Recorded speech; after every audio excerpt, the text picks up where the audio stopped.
Hello friends, welcome to new knowledge campus. MPSC संयुक्त गट ब व गट क तसेच सरळ सेवा भरती परीक्षांसाठी आधुनिक भारताचा इतिहास MCQज प्रॅक्टिस सिरीज आपण स्टार्ट केलेली आहे. आजचा सेट क्रमांक आहे 6. प्रश्न 1.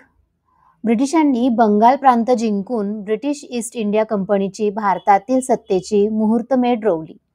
हा बंगाल प्रांत ज्यामध्ये सध्याच्या भारतातील झारखंड, बिहार, बंगाल, ओरिसातील काही भाग तसेच सध्याचा स्वतंत्र देश असणारा बांगलादेश या प्रदेशांचा समावेश होतो.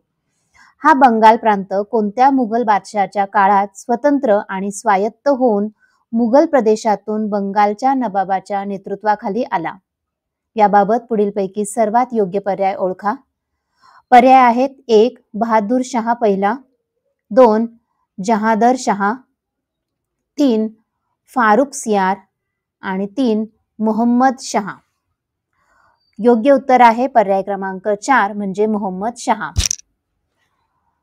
बहादूर शाह याचा कालखंड इसवी सन 1707 ते इसवी सन 1712 असा आहे, तर जहादर शाह याचा कालखंड 1712 ते 1713 असा आहे.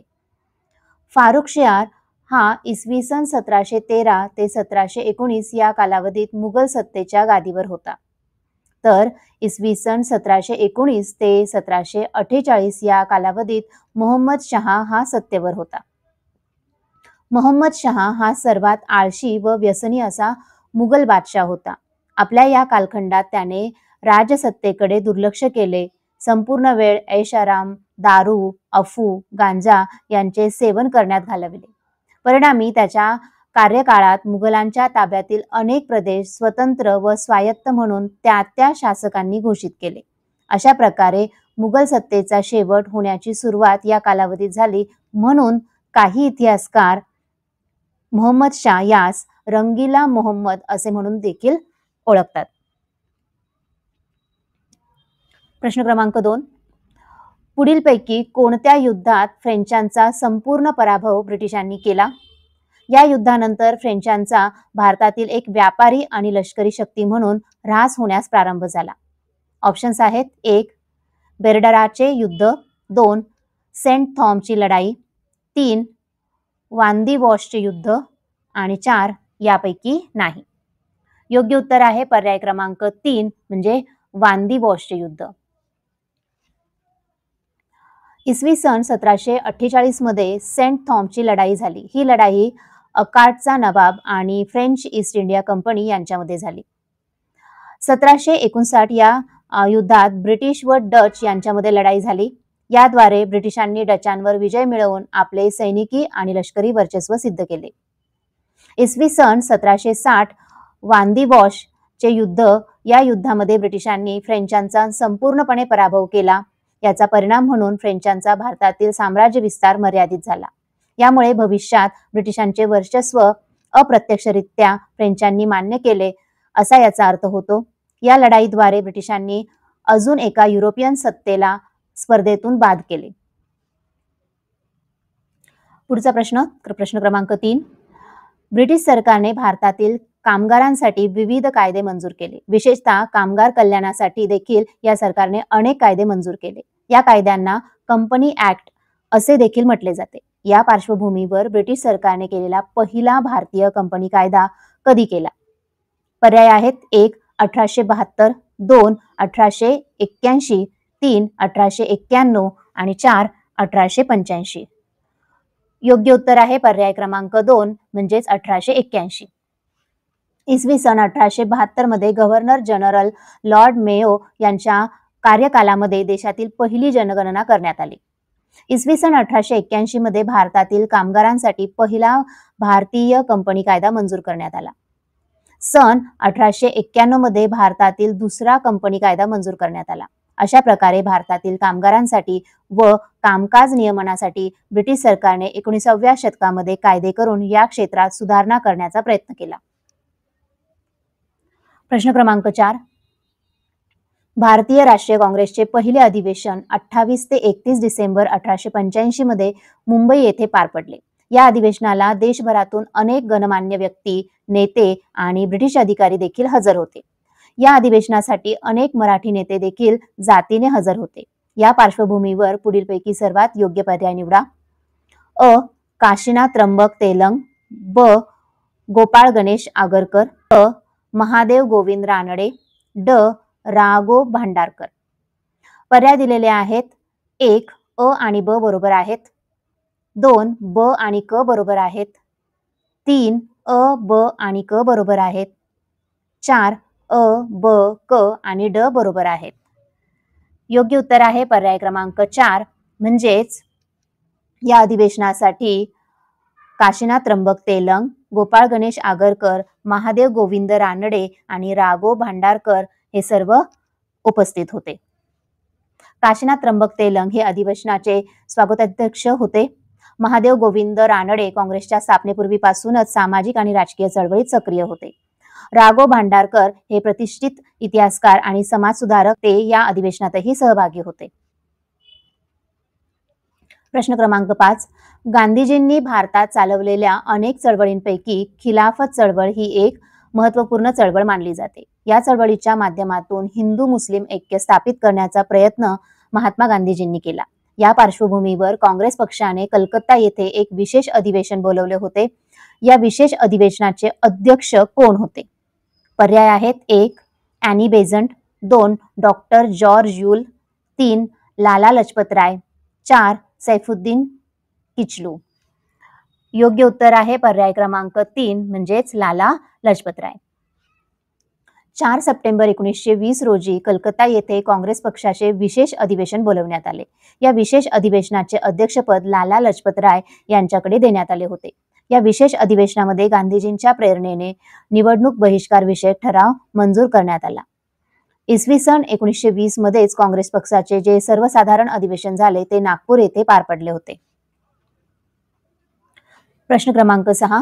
पुढीलपैकी कुठल्या खटल्यामध्ये रासबिहारी बोस यांचा सहभाग सक्रियपणे होता? या कटानंतर रासबिहारी बोस भूमिगत होण्यास यशस्वी देखील झाले होते. याबाबत पुढीलपैकी सर्वात योग्य पर्याय निवडा. 1. लाहोर खटला, 2. लखनौ खटला, 3. कलकत्ता खटला, 4. दिल्ली खटला. योग्य पर्याय आहे पर्याय आहे 4. दिल्ली खटला. 23 डिसेंबर 1912 रोजी दिल्ली कट प्रत्यक्षामध्ये अंमलात आला. या कटाचा मुख्य उद्देश होता की तत्कालीन व्हाईसरॉय व गव्हर्नर जनरल हार्डिंगवर हल्ला करणे आणि त्यांना ठार मारणे. परंतु या हल्ल्यातून गव्हर्नर जनरलचा बचाव झाला. या दिल्ली कटामध्ये अनेक क्रांतिकारी सहभागी झाले होते. यामधील प्रमुख नावे अशी होती: रासबिहारी बोस, वसंतकुमार विश्वास, अवध बिहारी इत्यादी. हा हल्ला दिल्लीच्या एका प्रमुख चौकात झाला, ज्या चौकात सध्या चांदणी चौक म्हणून ओळखले जाते. प्रश्न 7. 1928च्या नेहरू अहवालानुसार केंद्रीय कायदेमंडळातील वरिष्ठ सभागृह असणाऱ्या सिनेटचा कार्यकाल किंवा कालावधी किती असावा अशी शिफारस करण्यात आली. पर्याय आहेत. 1. 5 वर्ष, 2. 6 वर्ष, 3. 7 वर्ष, 4. 9 वर्ष. योग्य उत्तर आहे पर्याय क्रमांक 3. 7 वर्ष. 1928च्या नेहरू अहवालानुसार केंद्रीय कायदेमंडळात प्रस्तावित सिनेट या वरिष्ठ सभागृहाचा कार्यकाल हा 7 वर्ष शिफारस केलेला. प्रश्न क्रमांक 8.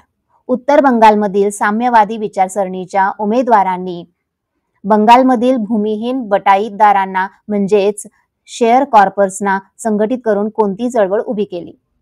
1. ते भागा चळवळ, 2. बटाईदार आंदोलन, 3. भूदास आंदोलन, 4. छोडो जमीनदार चळवळ. योग्य उत्तर आहे पर्याय क्रमांक 1. ते भागा चळवळ. बंगालमध्ये ब्रिटिश ईस्ट इंडिया कंपनीने जमीन महसुलीसाठी जमीनदारी पद्धत लागू केली. यामुळे मुठभर जमीनदारांकडे शेकडो एकर जमीन आली. परिणामी या भागांमध्ये मोठ्या प्रमाणावर शेतमजुरांचे प्रमाण वाढले. या मजुरांनी मोठ्या जमीनदारांकडून बटाईने जमीन कसण्यास प्रारंभ केला. या पद्धतीमध्ये जमिनीची मालकी जमीनदाराकडेच राहत असे, परंतु बटाईदार शेतातील एकूण उत्पन्नापैकी 1/2 उत्पन्न म्हणजे अर्धे उत्पन्न जमीनदारांना देत असे. काही न करता अर्धे उत्पन्न मिळवणारे जमीनदार तुपाशी तर काबाड कष्ट करणारे बटाईदार उपाशी राहत असत. बटाईदारांना एकत्र करून साम्यवाद्यांनी ते भागा चळवळ उभी केली. ते भागात चळवळीनुसार जमीनदारांना वार्षिक उत्पन्नाच्या तिसरा भाग म्हणजे 33% वाटा देण्यासाठी हे आंदोलन चालवण्यात आले. कम्युनिस्टांच्या या चळवळीमागे बटाईदारांनी पुरेसे पाठबळ उभे न केल्याने हे आंदोलन मागे पडले. प्रश्न क्रमांक 9. सुभाषचंद्र बोस यांनी इसवी सन 1920 ते 1934 पर्यंतच्या भारतातील चळवळी संदर्भात पुढीलपैकी कोणते पुस्तक लिहिले? विशेष म्हणजे हे पुस्तक त्यांनी काँग्रेसमधील त्यांचा सहभाग, कार्य, आंदोलनादरम्यानची त्यांची भूमिका आणि काँग्रेसमधील इतर नेत्यांसोबतचे संबंध या विषयाबाबत लिहिले आहे.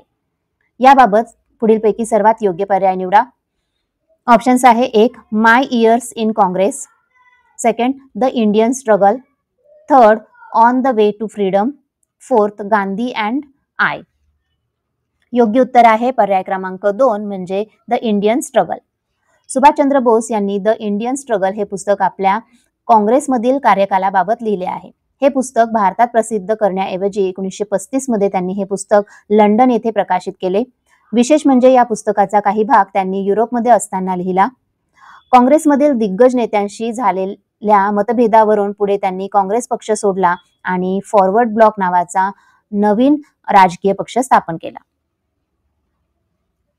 प्रश्न क्रमांक 10. इसवी सन 1930 मध्ये गांधीजींनी देशात कायदेभंग चळवळ राबवली होती. देशभरामध्ये या चळवळीला संपूर्ण पाठिंबा मिळाला. मुंबई प्रांतात या चळवळीला तर अगदी शहराशहरातून मोठ्या प्रमाणावर पाठिंबा मिळाला. या चळवळीचा भाग म्हणून मुंबई प्रांतातील सोलापूर या शहरामध्ये सत्याग्रह करण्यात आला.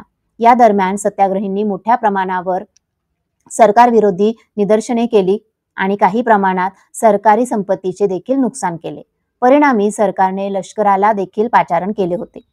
ब्रिटिश सरकारने दोषी असणाऱ्या सत्याग्रहींना अटक केली आणि त्यापैकी 4 जणांना फाशी देखील देण्यात आली. याबाबत पुढीलपैकी सर्वात योग्य पर्याय निवडा. अ.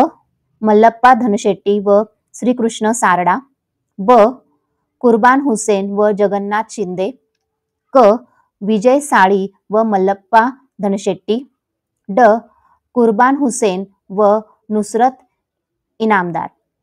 पर्याय आहेत 1. अ, ब, क आणि ड बरोबर आहेत.